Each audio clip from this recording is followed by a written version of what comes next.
नमस्कार, SN news चॅनलतर्फे आपले स्वागत आहे। संत निरंकारी चॅरिटेबल फाउंडेशनतर्फे पिंपळनेर येथे पांझरा नदी स्वच्छता मोहिमेचे आयोजन करण्यात आले होते। या स्वच्छता अभियानाचे उद्घाटन पिंपळनेरच्या नगराध्यक्षा डॉक्टर योगिता चौरे यांच्या हस्ते करण्यात आले। यावेळी प्रमुख अतिथी म्हणून पिंपळनेर येथील प्रसिद्ध धन्वंतरी डॉक्टर जितेश चौरे, एकलव्य स्कूलचे प्राचार्य डॉक्टर देविदास सासगिरे, ज्येष्ठ पत्रकार प्राध्यापक एच.डी. पाटील, रावसाहेब शिंदे, एन.एफ. सोनवणे आदी उपस्थित होते। कार्यक्रमाचे प्रास्ताविक संत निरंकारी मंडळाचे स्थानिक मुखी जगदीश ओझरकर यांनी केले, तर सूत्रसंचालन सेवादल युनिटचे इंचार्ज गणेश गुरव यांनी केले। यावेळी नगराध्यक्षा योगिता चौरे यांनी निरंकारी मंडळाच्या जल स्वच्छता अभियानाचे कौतुक करून या उपक्रमासाठी येणाऱ्या काळामध्ये सर्वतोपरी सहकार्य करण्याचे आश्वासन दिले। डॉक्टर जितेश चौरे यांनी यावेळी आपले मनोगत व्यक्त केले।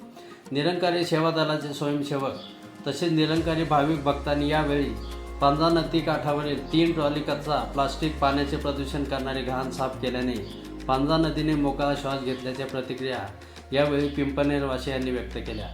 एसएन न्यूजसाठी प्रतिनिधी जगदीश ओझरकर, पिंपळनेर। धन्यवाद।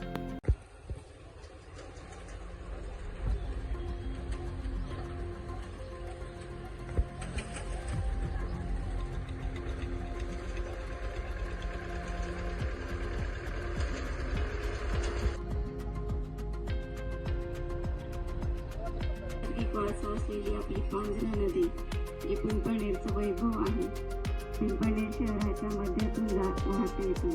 ती खऱ्या अर्थाने खूप स्वच्छ आणि सुंदर असायला पाहिजे, पण आपण बघतो गेल्या काही वर्षात ती अतिशय प्रदूषणयुक्त झालेली आहे।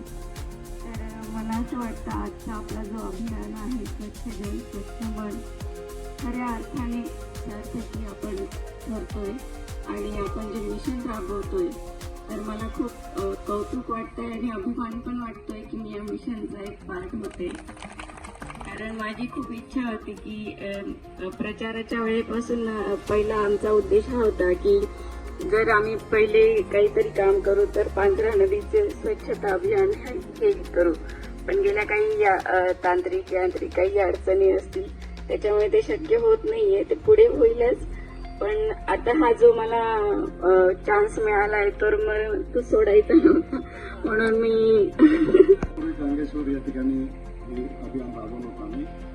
त्यावेळेला गांगेश्वरचं नदी पात्र जवळपास 2 ट्रॅक्टर जे साड्या किंवा कपडे असतात म्हणजे पूर्ण चॉकअप झालेलं होतं ते पांझरा नदीचं पात्र त्या ठिकाणचं, तर ते स्वच्छ केलं। नंतर 4-5 ट्रॅक्टर आम्ही तिथून कचरा काढला, जी डीप क्लिनिंग म्हणतो आपण तशा प्रकारची पूर्ण क्लिनिंग, फक्त वरवरचं फक्त फोटो काढण्यापुरतं झाडू मारणे किंवा अशा प्रकारचा हा आमचा उपक्रम नसतो।